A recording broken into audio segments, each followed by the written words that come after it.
This week on The Record, a week of inaugurations, new members swearing the oath of office at the St. Louis County Council and in state houses in Illinois and Missouri.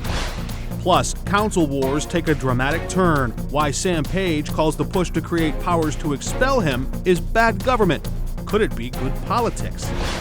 And a new prosecutor in St. Louis County. We go one-on-one with Melissa Price Smith during her first days on the job. It's all coming up right now.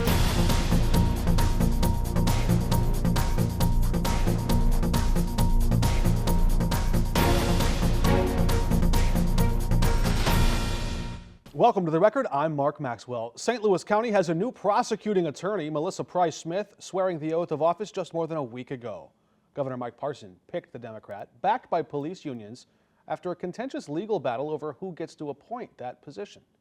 She's also entering the office as clashes continue inside county government. I sat down with her at her office just days after starting the new job. Congratulations again on the appointment and the confirmation from the courts.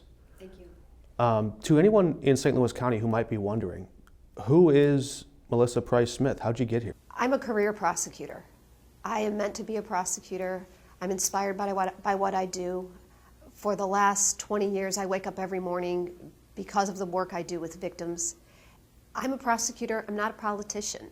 I've grown up in this office, and I intend to really make this office stronger. St. Louis County deserves a strong prosecutor's office, and I intend to work in partnership with law enforcement to hold violent offenders accountable and give victims a voice and help them find justice.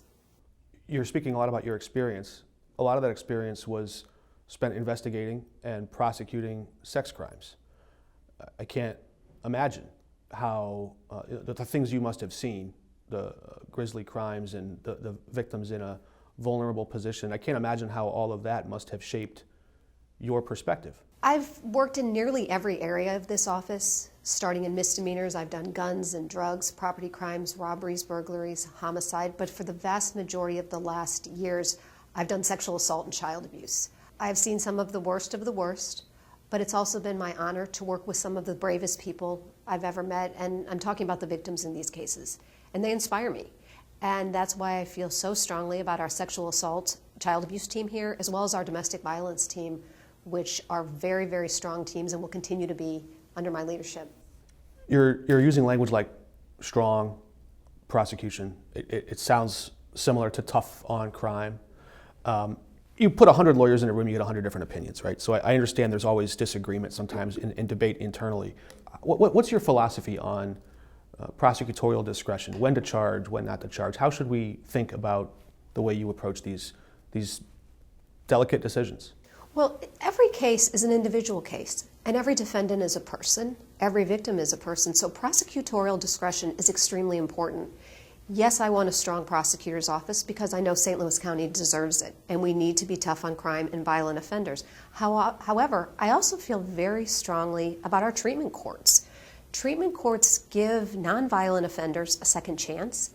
Treatment courts give them an opportunity to get help and really to change the trajectory of their lives.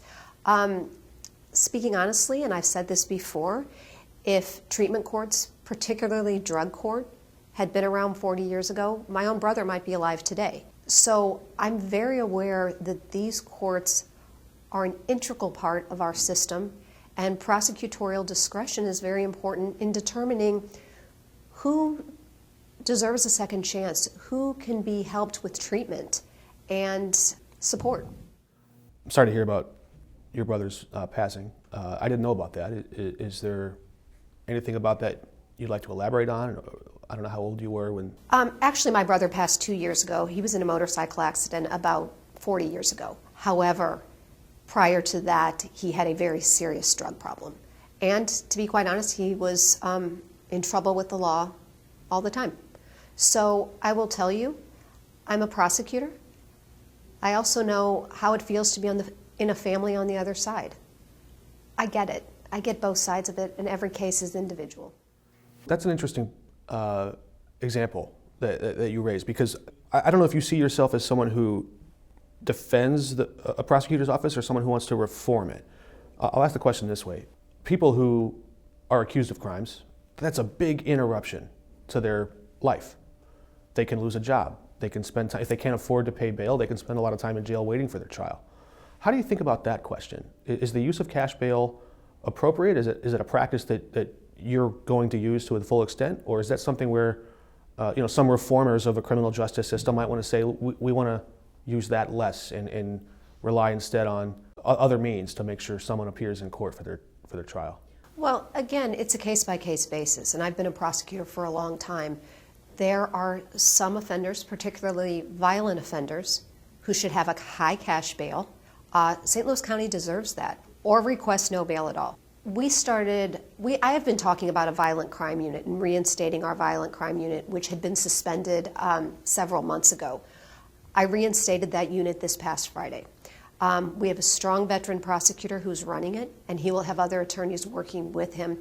The goal of the violent crime unit is they will be on call 24/7 to work with law enforcement so they can review and issue charges of this violent nature without delay. The other issue we have with violent offenders is these are also often the offenders who are repeat offenders. These are the people who need to be off the streets and kept off the streets. And bail is a tool to do that? Bail is absolutely a tool to do that. There are other means in other cases. In the cases of violent offenders, whatever means we have, they need to be kept off the streets. You say you're reinstating the violent crime unit. Do you also plan to keep in place the special unit charged with investigating crimes involving police officers? Absolutely. Our walled-off unit will stay in place in crimes investigating police officers. Absolutely, that will stay in place, and that is run by one of our attorneys, Jessica Hathaway, who is a very strong prosecutor, and she'll continue doing that work as well. We'll also continue our sexual assault child abuse unit, our domestic violence unit, and we are in the process of starting a homicide unit, which should be up and running in about 2 weeks. And again, that will be a specialized unit similar to the sexual assault and domestic violence unit, where those attorneys can work specifically and focus on homicide crimes. How is a homicide unit different than a violent crime unit, and will either one of those work in tandem with the feds? Well, first of all, our office is always open to working with the feds. As I've been a prosecutor for many years, on several cases, I will get calls from the feds. They will sometimes have cases pending at the same time. They will sometimes come in and take a case that we have to their jurisdiction. So our office will always work in tandem with the feds. In terms of your question about violent crimes being different than homicides, well, obviously there's homicides, but in St. Louis County there's also a lot of violent offenders that are not charged with a homicide or murder. There's a lot of talk politically in Jefferson City about the use of the death penalty in Missouri. Missouri is one state that still has the death penalty. Will you ever pursue it? My opinion on the death penalty doesn't matter. You could use this office and forcefully advocate against the death penalty in all cases. I personally do not believe in the death penalty. That doesn't matter. The death penalty is the law in the state of Missouri, and it will have to always be an option in the most heinous and violent murders. It is currently the law in the state of Missouri. I am not a legislator. I don't make the laws. But they might listen to you. The reason I'm pushing on this is because I wonder, do you see it as, some prosecutors have described prosecuting cases like a poker game. If you have certain cards to play, it helps your leverage, it helps you seal guilty pleas rather. Is that the reason you're answering the question in this way, is that it's a tool in your toolbox? Or the death penalty, if the death penalty is a deterrent in one heinous murder, then it's worth it. Well, thank you for your time. I look forward to, we're all hoping that you do well. Thank you, so much. We have much more of our conversation with Melissa Price Smith on KSTK.com, and tune in to 5 Plus Monday night for an expanded version of this episode. We're back in just a minute.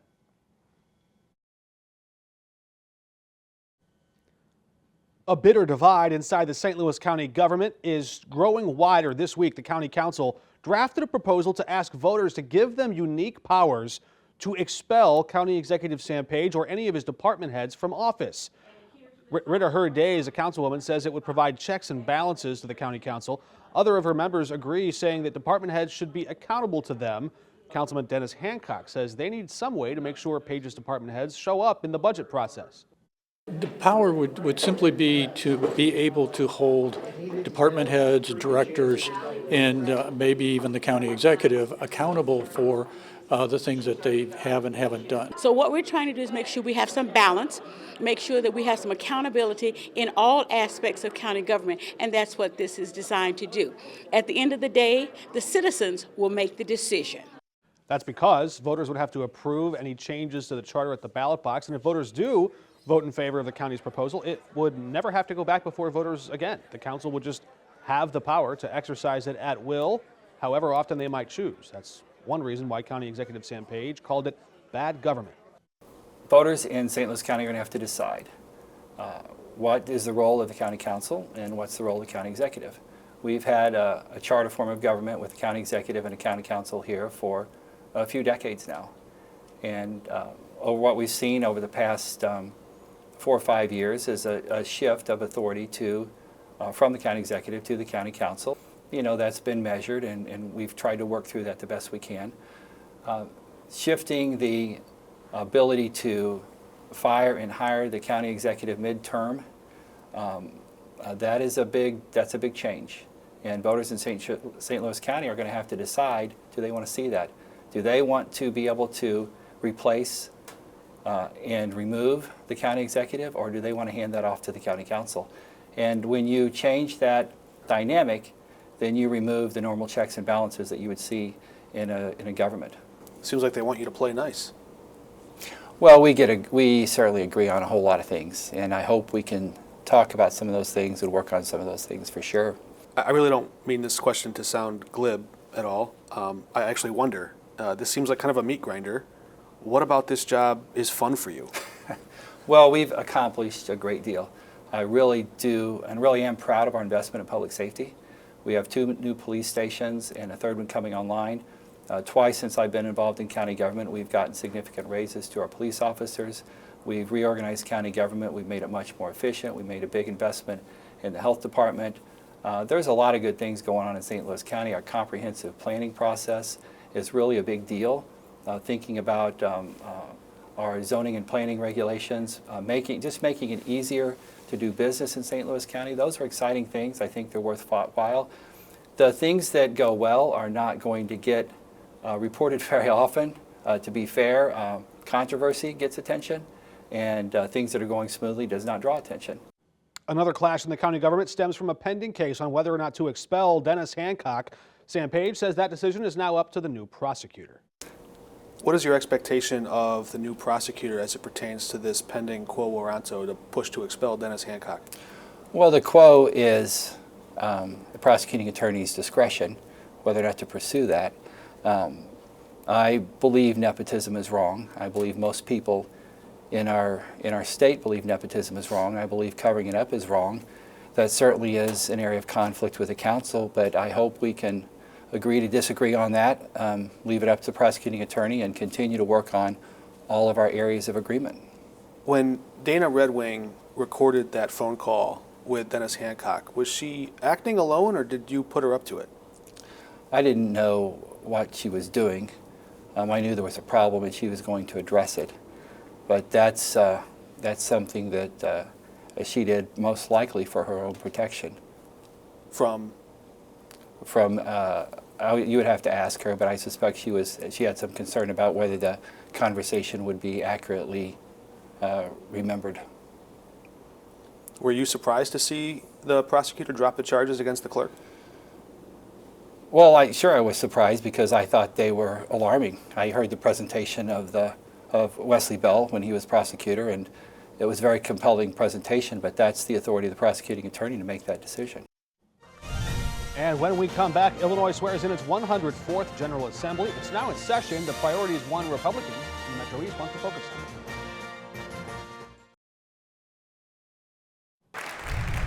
This week, Illinois kicked off its 104th General Assembly, a new year with inaugural ceremonies at the state capitol. It may be a new year, even a new chamber in the Senate, but the political power dynamics in Illinois, they're the exact same. Democrats didn't lose a single seat in either chamber in November's election, outnumbering Republicans by a large number. Downstate leaders like Republican State Senator Erica Harris say that despite that broad partisan divide, she hopes she can work together with lawmakers in both parties.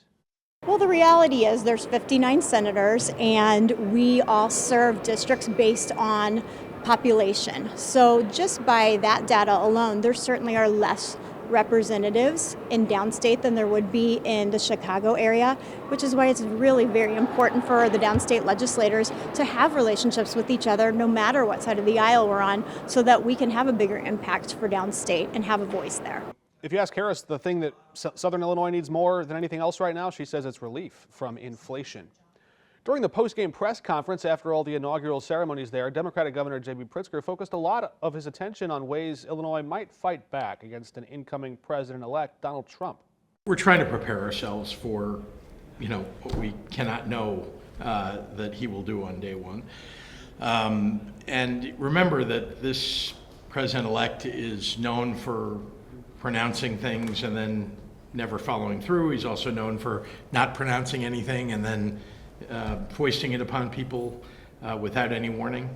So it's very difficult to predict. Just because he says something on the campaign trail doesn't mean he's going to follow through on it. I'm worried about healthcare. I think that he is, and his Office of Government Efficiency, the people who were unelected and are just large contributors, making decisions about Medicaid.